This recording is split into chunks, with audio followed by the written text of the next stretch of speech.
ሰላም ሰላም ውድና የተከበራችሁ የኔ ቤተሰቦች እንዴት ናችሁ? እኔ ደህና ነኝ እግዚአብሔር ይመስገን። በያላችሁበት ሰላማችሁ ብዝት ይበልልኝ አለሁላችሁ። እንዴት ነው? ሰላም ነው ወይ? እኔ ጋር እግዚአብሔር ይመስገን ደህና ነኝ። እናንተ ጋርም ደህና እንደሆናችሁ ተስፋ አደርጋለሁኝ። እናማ ቤተሰብ ሰው ሲጠፋ የጠፋ ብላችሁ አፈልጉማ። በቃ እዚህ ጋር በጣም ነው እናንተን የታዘብኩት ማለት ነው። ማለት የጠፍተሽ ነው እንኳን አትሉ እና ደህና ነኝ እግዚአብሔር ይመስገን። መጥቼላችኋለሁ።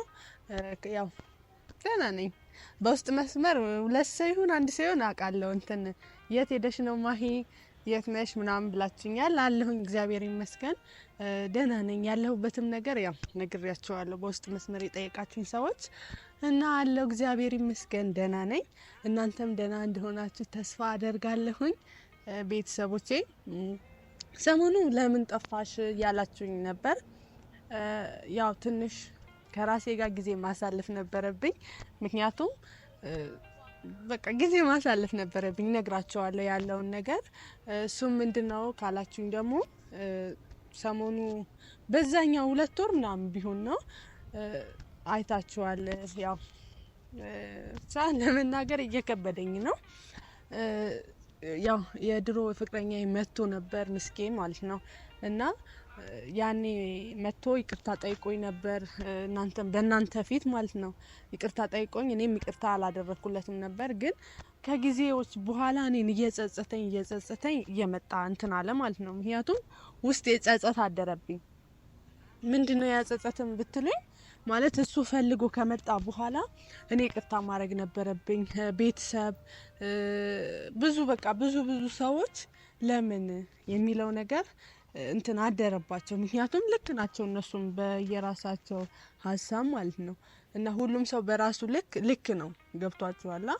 እኔ ደግሞ ያንን ነገር በቃ ለጊዜው ያው ስሜታዊ ስለሆንኩ ነው እንደዛም ይቅርታ አላደርግም ብዬ የሸኘሁት ማለት ነው። እና በኋላ ላይ ደግሞ ሳስበው እኔ ጊዜ ወስጄ ማለት አሁን ሰሞኑ 2 ሳምንት ምናምን ያው ከእናንተ ጋር አልተገናኘሁም። ከዛም በላይ ይሆናል መሰለኝ።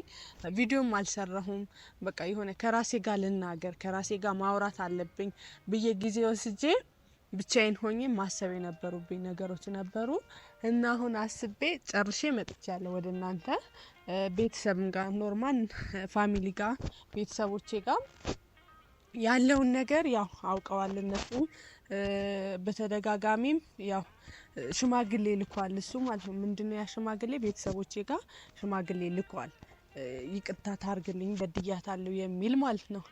እና ያው እሱ ደግሞ እንደዛ ካረገ በኋላ ብዙ ሰዎች ደግሞ በቃ ይቅርታ አርግለት አሉኝ። እንዴ ይሄና ክል ጨካኝ ነሽ እግዚአብሔርን ጓደኞቼ ምናምን ራሱ ለምን ይቅርታ ታረግለትም ብለው ከኔ ጋር የተደባበሩ አሉ ማለት ነው። እና እኔም ደግሞ ሳስበው ይቅርታ አላርግለት ብዬ ከራሴ ጋር ጊዜ ወሰድኩበትን ምክንያት ይሄንን ነገር ለማሰብ ነው። ምክንያቱም ሰው አንደኛ ሞት ሁለተኛ መሞት ስለሌለበት ማለት ነው። ምክንያቱም ያኔ ተጎድቼ አሁንም መጎዳት የለብኝም ብዬ ስላሰብኩኝ ነው ጊዜ ወስጄም እያሰብኩበት የነበረው። እና ብቻ አላቅም እንደ እግዚአብሔር ፍቃድ ያው እግዚአብሔር ይሁን ካለ ይሆናል፣ አይሆንም ደግሞ ካለ አይሆንም ነው። ምክንያቱም ያው ነፍሳችንን ሁሉ ነገራችን በእግዚአብሔር እጅ ስለሆነ ማለት ነው። እና ቤተሰቦች ወደ እናንተ ጋር ለምን መጣሽ ወደኛ ጋር ለምትሉኝ ያው ነገሩን እናንተ ታውቁታላችሁ። ምን አይነት ነገር እንደነበረ ያው እንትኑን አታውቁም። ኬዙ ምናምን ላታውቁ ትችላላችሁ። ግን ያው መጥቶ ይቅርታ ሲጠይቀኝ ምናምን ነገር አይታችኋል እናንተ። እና ያ እንደዛ ደግሞ ከሆነ በኋላ እኔ አልሸነፍነት ባይ አለ አንዳንዴ ስጋችን ሲያሸንፈን የሆነ በቃ ሁሉ ነገር ይጋርደናል አይናችንን ማለት ነው። እና እኔም በጊዜው ስሜቴ ወይም ስጋዬ አሸንፎኝ ነበር። ያው ያልሆነ ነገር ተናግሬ ያው ሄዷል እሱ። ግን ደግሞ እሱ ተስፋ አልቆረጠም። እኔ ነኝ እንጂ ተስፋ የቆረጥኩት ማለት ነው። እና ቤተሰብም ጋር ሽማግሌ ልኮ ይቅርታ ታርግልኝ በቃ እኔ ከሷ ይቅርታዋን ነው እንፈልገው። ምንም ነገር ጀስት እንደ በፊት ላንቀጥሉላ እንችላለን። በቃ እሷ ፍላጎት ካላት እሺ ችግር የለውም። ግን ፍላጎት ከሌላት ይቅርታዋን ብቻ ታርግልኝና ይቅርታ ካረገችልኝ በኋላ እንደ እህትና እንደ ወንድምም ልንቀጥል እንችላለን ስላለ እኔ ደግሞ ይቅርታ አላርግለት የሚለው ነገር ውስጥ ገባሁኝ። ገብቷቸዋል። ይቅርታ ማድረግ ቀላል ነገር ነው። ያው እኔ ከውስጤ እንዲሆን ስለፈለኩኝ ነው እንጂ ማለት ነው። ከላይ ያው አስመስሎ ይቅርታ እንትን ማለት አልፈልግም። እኔ ማለት ባህሪዬ እንደዛ ነው። አስመሳይ ሰው አይደለሁም። ያው ይሄ ደግሞ ዓለም ላስመሳዮች ነው። እኔ አስመሳይ አይደለሁም። ምን ማድረግ ይቻላል? የሆነ አስመሳይና በነገራችን ላይ አስመሳይነት የሆነ ከላይ ሲሰጥ ነው። እኔ ደግሞ ያን ነገር አልተሰጠኝም። ያ ምን ማድረግ ይቻላል? እንኳንም ግን አስመሳይ አልሆንኩኝ። ይሄ ከፈጣሪም የሚያወጣ ነው። ለሰዎች አስመስዬ ስቄ ምናምን ባል ነው ጥሩ ነው ለጊዜው፣ ግን ደግሞ ለሰማይ ቤቴ ጥሩ ስላልሆነ ማስመሰል በዛን አንግል ነው። እኔም ደግሞ አልሸነፍነት ባይነት ይዞኝ እንትን ያልኩት ማለት ነው። በነገራችን ላይ እቺ ዓለም ማለት ነው ለአስመሳዮች ናት። ለእውነተኛ እውነት ላለው ሰው አትሆንም። ያው እኔ ደግሞ አስመሳይ አይደለሁም። እናንተም አስመሳይ እንዳትሆኑ ያው አንዳንዴ ለዚህ ዓለም ለመኖር ተብሎ ያው ማስመሰል ግዴታ ነው ተብሎ ስለሚታሰብ ማለት ነው። የሆነ ነገር ራሱን ያው ጓደኞቼ በቃ አስመስለሽ ይቅርታ አታረጊለትም ነበር ቀላል ነገር እኮ ነው ምናምን አሉኝ። ግን እኔ አልቻልኩም። በቃ ይሄ ተፈጥሮ ነው፣ ኔቸር ነው። ምን ማድረግ ይቻላል?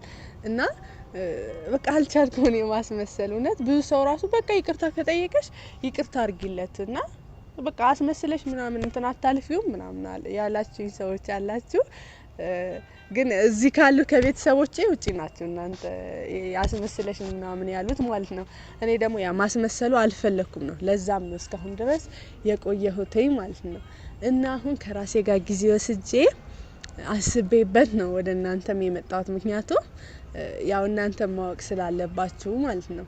እናማ ቤተሰቦች አሁን የምር ማለት ነው የእውነት ሳላስመስል ይቅርታ አላርግለት ብዬ እያሰብኩኝ ነው። ምንድነው ያ አስመስዬ ይቅርታ ባረግለት በቃ የሆነ ከውስጥ ያለውን ይቅርታ ማለት ነው ላይ እኔ ደግሞ ያ ነገር እንዳይሆን ነው። እና ቤተሰቦቼ ደግሞ በህልሜም እየመጣ ምናምን ነገር እንደ ቅዠት ማለት ነው። እና ይሄ ከበደኝ እኔ ማለት ነው። በቃ እያቃዠሁኝ እንዲህ ቅዠት ማለት ነው በህልሜ እየመጣ ራሱ አስቸግሮኛል። ምን ማድረግ እንዳለብኝ አላቅም። እና ምን ላርግ እስቲ ምከሩኝ። ያው ከኔ በለጥ ያላችሁ አላችሁ፣ እናቶቼም እህቶችም አላችሁ፣ ወንድሞችም አሉኝ በነገራችን ላይ እዚህ ቤተሰብ ውስጥ ማለት ነው። እና ምን ማድረግ እንዳለብኝ አላቅም። በቃ እንድትመክሩኝም ነው የመጣሁት። እና ከቤተሰብም ጋር ኖርማል ከእናትና ከአባቴም ከእህትና ከወንድሞቼም ጋር አውርቻለሁ በዚህ ነገር ማለት ነው። እና ከእናንተ ጋርም ለምን አላወራም ብዬ ነው ወደ እናንተም የመጣሁትኝ ማለት ነው። እናማ እናንተ ያው የምትሉኝ ነገር ይኖራል በውስጥ መስመርም ቢሆን በኮመንትም ቢሆን ምክራችሁን እፈልጋለሁ። ገብቷችኋል? እናማ ይቅርታ አላርግለት እያልኩኝ ነው። ይቅርታ አርግለት ካላችሁ ያው ኮሜንት ላይ ታስቀምጣላችሁ። አታርግለትም ደግሞ ካላችሁ ያው እሱን አብረን የምናየው ነገር ይሆናል ማለት ነው። እናማ የኔ ውድ ቤተሰቦች ያው የሁሉ ነገር የተፈጠረው እኔ ማስመሰል አለመቻሌ ነው እንጂ ሌላ ቀላል ነበር ምናምን ነገር ማለት ነው። እናማ ቤተሰብ ምን ማድረግ እንዳለብኝ አላቅም። ብዙ ነገር እያልኳችሁ ነው። ያ ትረዱኛላችሁ ብዬ ገምታለሁ። ምክንያቱም ያው እናንተ ሰው ወዳችሁ አፍቅራችሁ ሊሆን ይችላል ማለት ነው። እና የድሮውን ሁኔታ እንዳይፈጠር ነው የሁሉ ነገር እንትን ያልኩት ማለት ነው። እናማ በቃ እና ጨንቆኛል ማለት ነው። ምክንያቱም በጣም በቃ መጀመሪያ ላይ ሆነ አላሰብኩትም ነበር። በቃ ይቅርታ ጠይቀኝ ምናምን ነገር። አሁን ላይ ግን ቆም ብዬ ከራሴ ጋር ተማክሬ ጊዜ ወስጄ ካሰብኩበት በኋላ እንትን እያለኝ ነው ይሆናል። ውስጤ እየተረበሸ ነው። ያው እናንተ አፍቅራችሁ የምታውቁ ሰዎች ትረዱኛላችሁ ብዬ ተስፋ አደርጋለሁ። እናማ ቤተሰቦቼ ወዳችኋለሁ። ምትሉኝ ነገር ካለ ትሉኛላችሁ። በጣም ነው የምወዳችሁ የኔ ውድ ቤተሰቦች።